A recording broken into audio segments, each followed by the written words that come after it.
Bonjour à tous, c'est Prof et Geek. Je suis très heureux de vous retrouver pour une nouvelle vidéo. Aujourd'hui, une vidéo un petit peu spéciale puisque j'ai décidé de présenter mes solutions pour aider le comics en France. Alors, je vais commencer par récapituler un petit peu comment on est arrivé à ce sujet-là, ce que proposent les éditeurs et je présenterai mes solutions. Alors, je ne suis pas un expert, c'est sûr, mais je pense que toutes les solutions sont bonnes au moins à écouter. Il y a peut-être du très bon qui va sortir dans cette vidéo et j'espère que les éditeurs vont la regarder et pourquoi pas adopter certaines idées que je vais proposer. Le sujet a déboulé sur le tapis suite à la vidéo de Sullivan Rowe il y a quelques mois sur la chaîne iComics.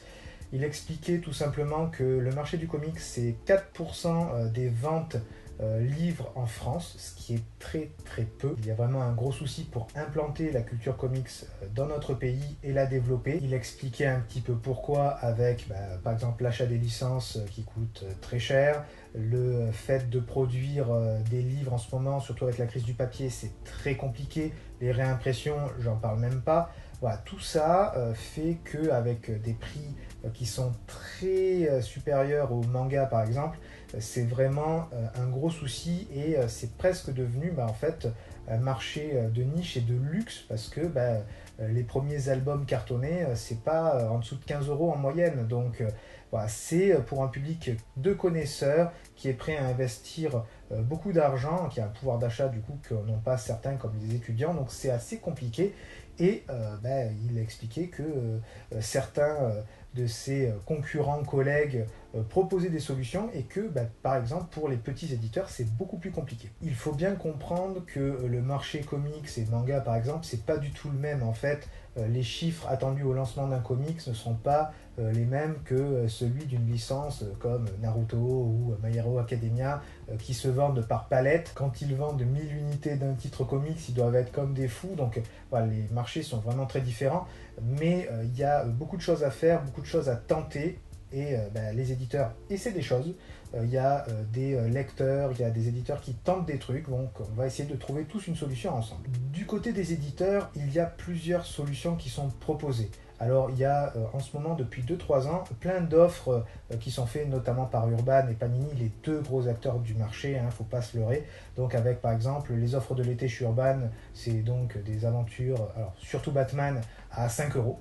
Alors avec un papier dégueulasse, mais ça permet de faire connaître à pas cher les aventures du Chevalier Noir ou des personnages iconiques, par exemple, à des enfants. Et même si on ne le garde pas et que ça se démonte, c'est 5 euros, on n'a pas perdu grand-chose, et ça peut peut-être donner l'envie de commencer. Urban va également lancer un format nomade, donc un format beaucoup plus petit que ce qu'il propose en temps normal, qui est un peu un format manga, pour lancer des titres à moins de 10 euros, je crois que c'est 7 ou 9 euros dans ces eaux-là. Il va y avoir par exemple Watchmen qui va être réédité en tout petit. Alors d'après mon libraire à la Crognotte à Avignon, c'est pas mal. On avait un peu peur que les écritures soient toutes petites, mais non, ça va, ça se prête assez bien, ça peut se mettre dans la poche, c'est pratique pour voyager, aller sur la plage, etc. Donc ça peut être une solution, on verra bien si ça prend. Là, c'est clairement pour attirer le public manga vers le comics. Ils vont retrouver le même format. Moi, je dirais sûrement pas parce que la majeure partie des titres proposés, je les ai déjà en grand format. Et j'avoue que lire en tout petit m'intéresse moins pour du comics. Mais c'est une bonne tentative. Peut-être que j'en lirai certains. En tout cas, je pense que je feuilletterai un petit peu. Je suis curieux de voir les ventes qui vont en découler. Ça va se lancer soit cet été, soit début septembre. Donc on attend. Il faut aussi dire que Urban a lancé des offres sur sa gamme Indies, donc tout ce qui est titres indépendants comme Crossover, Black Hammer, etc. etc. Les tomes qu'ils vont lancer, maintenant les numéros 1 seront à 10 euros pour une période limitée. Donc ça permet de prendre à pas très cher, par exemple The Department of Truth, Crossover, etc. Vous feuilletez, si ça vous plaît pas, vous revendez. Même si vous le revendez à 7, 8 balles, quand ils repartiront à 16 euros, vous n'aurez pas perdu grand chose. Donc c'est toujours une bonne idée. Au moins, il y a des tentatives.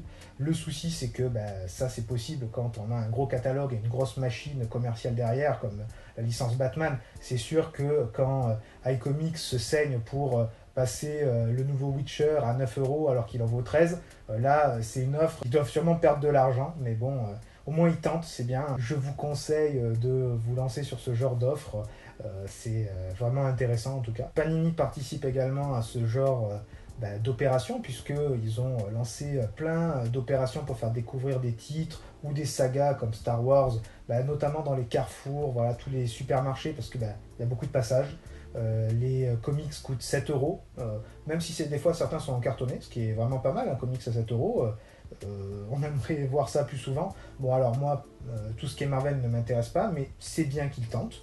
Au moins, on peut se faire une collection, c'est souvent 10 titres, donc pour 70 euros, vous avez 10 titres, c'est imbattable comme offre, donc c'est très très bien. Là, ils vont notamment lancer du Star Wars, beaucoup axé sur Dark Vador, donc si ça vous intéresse de vous lancer, notamment dans les offres Legend, allez-y, foncez. On va passer aux solutions que je propose en toute humilité. Voilà, j'ai pas prétention de m'y connaître en économie sur les marchés comics, mais bon, voilà, avec mon expérience de lecteur et mon expérience d'enseignant, je pense pouvoir apporter quelques idées. La première, c'est au niveau de l'éducation. Il faut savoir que au cours de ma carrière d'enseignant, en plus de prof d'histoire, j'ai fait pendant plusieurs années professeur documentaliste dans les CDI des collèges. Donc des CDI, j'en ai vu plusieurs passer. Et j'ai un constat à faire, il n'y a aucun comics dans les CDI. Vous pouvez trouver des BD, des mangas, des romans, des dictionnaires, tout ce que vous voulez, mais il y a rarement, voire jamais, des comics. Le seul que j'ai vu, c'était un comic Star Wars qui était paumé dans des BD, mais un seul sur 2 ou 3 CD que j'ai fait. Donc en tant que professionnel, c'est bizarre d'en arriver là. Et en fait, j'ai compris qu'on recevait des commerciaux qui sont très axés BD et manga, mais qui proposent aucun comics en fait. Le souci, c'est que si on ne met pas à disposition de ces jeunes lecteurs des comics, des exemples, et qu'on ne les oriente pas vers ça, eh ben, ils vont jamais y aller parce qu'ils vont même pas savoir que ça existe. On pourrait même avoir des formats souples, des formats durs. Je pense qu'ils pourraient s'y retrouver. Le format dur et le format BD sont assez proches, mis à part l'épaisseur. On peut retrouver des tailles assez proches sur certains formats, voire même des tailles similaires, puisque Urban a lancé le dernier des dieux en grand format, par exemple. Je pense vraiment que les éditeurs devraient essayer d'envoyer leurs commerciaux auprès des professeurs documentalistes pour leur proposer un éventail de leur gamme et peut-être débloquer avec leur budget l'achat de certains comics qui pourraient mettre à disposition des jeunes. Un autre aspect sur l'éducation que je préconise, c'est tout simplement en fait d'essayer de se mettre en partenariat avec le ministère de l'Éducation nationale. Pourquoi je vous dis ça? Tout simplement parce que, surtout en français, on étudie des grandes œuvres de la littérature française, en passant par Molière, en passant par Cyrano de Bergerac, etc., etc. Certains professeurs font même des séquences sur l'étude du manga. Alors, ça peut être aussi en art plastique, ça peut être dans les cours d'histoire, parce qu'on regarde souvent les histoires de certains héros ou les couvertures de certains numéros avec Captain America qui met une patate à Hitler par exemple, ou des extraits de films avec Wonder Woman qui sort des tranchées et du No Man's Land dans le premier Wonder Woman. Voilà, ça c'est des extraits qu'on utilise. On pourrait pourquoi pas faire des séquences axées sur le comics. On pourrait étudier Wonder Woman lorsqu'elle fait la guerre, on pourrait étudier plein d'autres aspects, pourquoi pas Superman Red Son's qui montre l'idéal communiste. Voilà, je sais pas, il y a plein d'idées qu'on pourrait faire ça, mais dans le programme, c'est pas noté. C'est très axé français, très axé un peu manga, mais là aussi, il n'y a pas de comics. Je pense qu'il faudrait vraiment faire une réunion avec le ministère de l'économie et le ministère de l'éducation nationale pour proposer d'insérer des séquences sur la culture américaine. On fait en histoire la guerre froide, le soft power américain, c'est la diffusion de la culture américaine par tous les moyens. Le comics, ça en fait partie. Pourquoi est-ce qu'on ne préconise pas ça dans nos sujets? Ça pourrait être super et ça aiderait l'industrie française. Je trouve que c'est une piste à creuser. Je me lance dans une dernière proposition qui est là et commerciale. Alors là, je ne sais pas si elle est réalisable, mais moi, c'est un truc que je tenterais si j'avais un peu de moyens. Alors ça va surtout s'adresser à des éditeurs qui ont des reins solides ou alors une grosse machine derrière eux.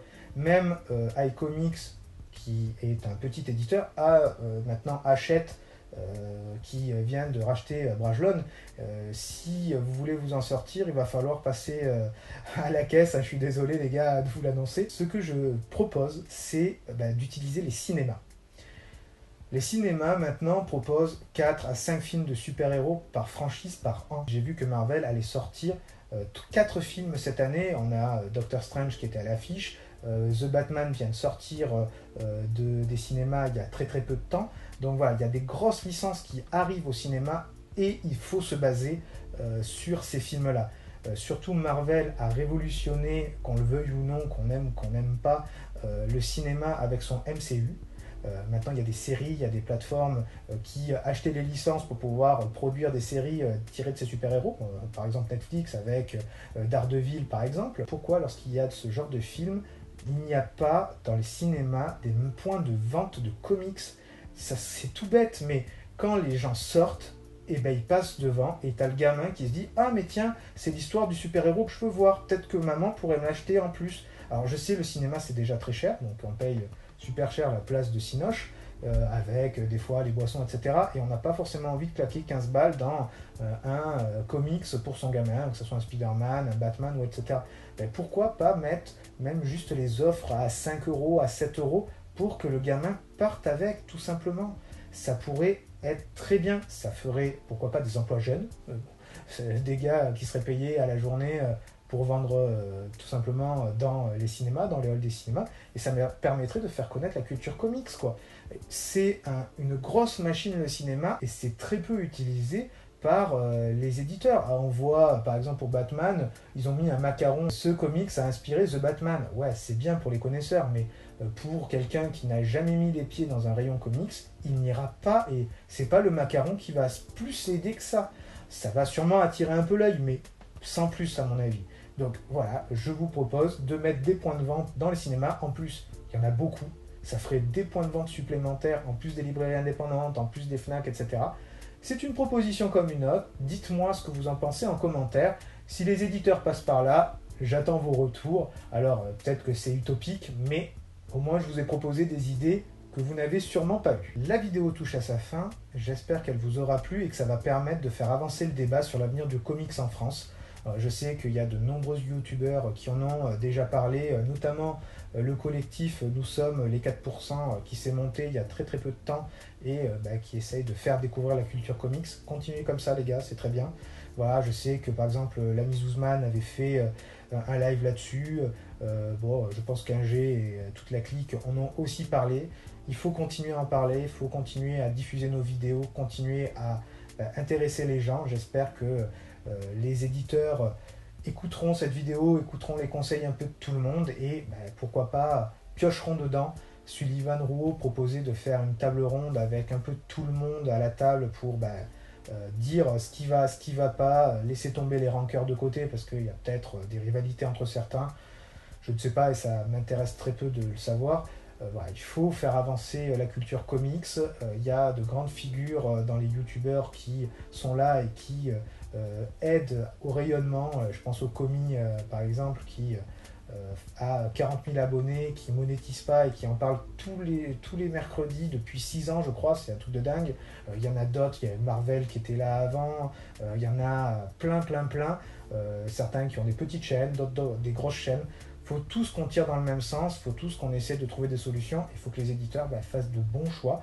Ils mettent des choses en place, c'est bien, essayons d'aller plus loin. Si la vidéo vous a plu, n'hésitez pas à vous abonner à la chaîne, à activer la cloche des notifications pour être prévenu de la sortie des nouvelles vidéos. N'hésitez pas à mettre des pouces, des commentaires, je suis curieux de voir quelles solutions vous préconisez pour ce sujet-là qui nous intéresse tous. C'était Prof et Geek, je suis très content d'avoir fait un petit bout de chemin dans ce multivers de la pop culture. On se retrouve très bientôt pour une prochaine vidéo. Ciao ciao!